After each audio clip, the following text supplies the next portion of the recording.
Welcome to The Explainer. Today we're diving into this completely fascinating piece of tech history.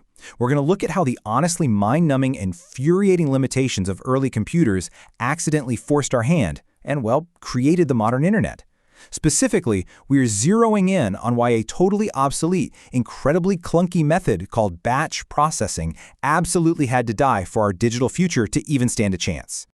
Okay, so let's set the scene by comparing two radically different eras. Think about 2009 for a second. We were already taking everything for granted, right? Sending emails, making VoIP calls, arguing on forums, doing all our banking totally virtually. But if you rewind just a bit over 50 years to 1957, yeah, that kind of instant, seamless connectivity wasn't even a pipe dream. Back then, computers were absolute behemoths, and the kicker? They could only handle exactly one task at a time. To truly grasp how we arrived at our hyper-connected reality today, we've got to introduce the main villain of today's explainer: batch processing. Before 1957, this essentially meant a gigantic, room-sized computer chewed on just a single task at any given moment.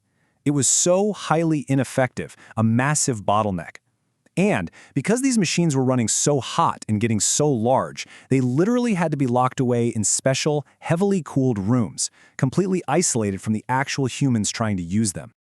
Just imagine being a programmer back in those days. You couldn't even touch the machine you were trying to program. You would write out your code, and then you'd have to hand it off to specialists who were called in just to physically plug things in inside those freezing, locked-down rooms.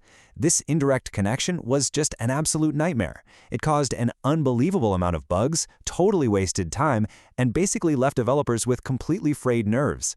This massive bottleneck was entirely unsustainable. It proves exactly why this antiquated system desperately needed to become obsolete. Well, that massive technological bottleneck finally sparked a desperate need for change. The year 1957 ended up being a huge turning point, simply because the old way of doing things just couldn't go on. They had to find a solution to bypass the physical isolation of batch processing. So what did they do? They installed remote connections. Finally, developers could actually work directly on the computers without needing to physically stand in a freezing room or go through a middleman. But what happened right after those remote connections were set up? That is what truly changed the game forever. It birthed this incredible idea of time sharing. This was a massive breakthrough. For the very first time in computing history, a concept was developed to actually share the processing power of one single computer with multiple users simultaneously. That rigid, frustrating, one task, one user rule of batch processing was officially dead in the water. The door to networking was suddenly pushed wide open. Meanwhile, outside of those cooled computer rooms, the Cold War was seriously heating up. On October 4th, 1957, the Soviet Union successfully launched the first unmanned satellite, Sputnik 1, into orbit. And this absolutely terrified the United States. It triggered this massive fear of a missile gap. So, to secure America's technological lead and make sure they didn't fall behind, the U.S. government scrambled and founded the Defense Advanced Research Projects Agency, better known to us as DARPA, in February of 1958. Now, here's the crucial point to understand about DARPA's primary challenge back then. Knowledge only transferred as fast as the people carrying it.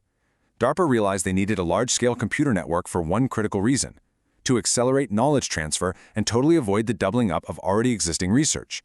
They had to connect these isolated researchers so they weren't all wasting time independently solving the exact same problems. That ambitious goal planted the very first seeds for what would eventually become the ARPANET. But this wasn't just an isolated American endeavor. The foundation of the internet was actually this incredible, simultaneous global effort. We essentially had three totally distinct approaches taking shape at the exact same time. You had a military network approach spearheaded by the RAND Corporation over in America. You had a commercial network approach being pushed by the National Physical Laboratory, or NPL, in England.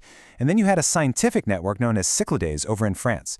Believe it or not, these three separate concepts would eventually form the very bedrock of our modern internet.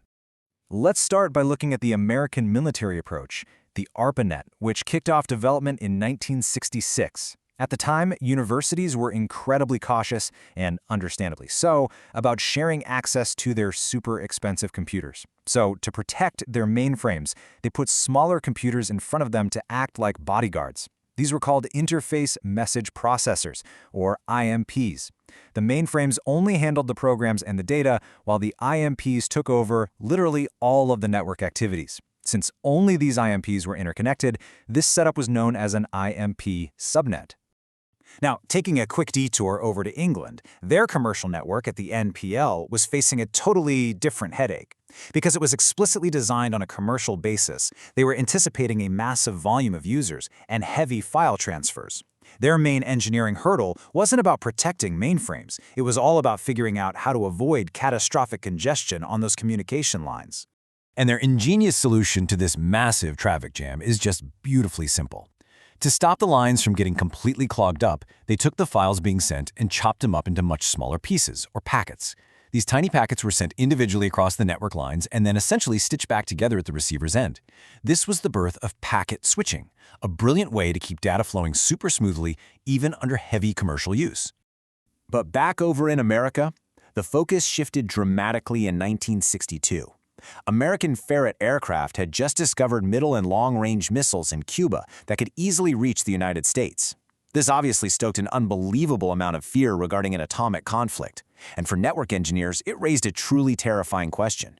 How could our crucial information systems possibly survive an atomic attack? At that time, information systems relied entirely on a centralized architecture, which means if the center is attacked, the entire system completely breaks down. Plus, communication heavily relied on radio waves, and an atomic blast would totally disrupt those by messing with the ionosphere.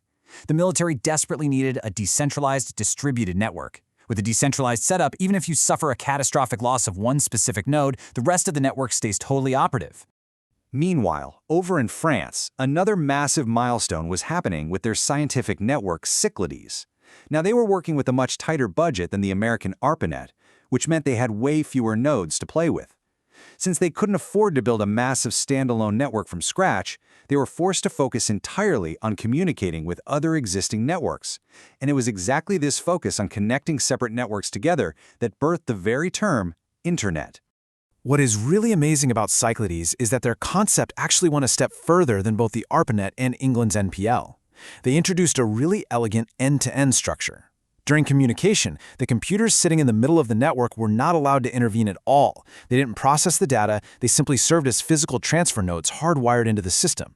This created a direct, uninterrupted connection straight from the sender to the receiver. So, just look at where this left the world. We had all these brilliant advancements popping up everywhere. Packet switching in England, decentralized nodes in America, end-to-end structures in France. But here's the catch. They were completely incompatible with each other. Driven by this frustrating incompatibility and highly inspired by the French Cyclades network, figuring out how to connect these disparate systems together became the ultimate, urgent global imperative. Naturally, different groups eagerly threw their hats in the ring to try and bridge this massive gap. You had the phone companies aggressively pushing their X25 protocol, mostly because they were hoping to tack on a basic monthly charge for it, of course. Meanwhile, DARPA was busy developing TCP to connect networks via gateways, and at the same time, the International Organization for Standardization brought forward their highly structured layered OSI reference model. And that brings us to the great unification. What finally happened was that DARPA's TCP protocol actually assimilated the best parts of that layered OSI reference model. This merger gave way to a new protocol, TCP/IP. TCP/IP became the ultimate standard that guaranteed compatibility across all these different isolated networks. It was the glue that finally merged them all together, officially creating the modern internet we know today. It's honestly wild to look back at this timeline. In just over 3 decades, look how far we came. We started in 1957, completely bottlenecked by the agonizing isolation of single-task batch processing, which forced us to invent remote connections just to stay sane. That exact same year, Sputnik launched, which led to DARPA in 1958. By 1966, ARPANET was in development. And fast forward to February 28, 1990, the original ARPANET hardware was officially decommissioned because the unified global internet was completely up and running. Which leaves us with a really fascinating final thought for this explainer.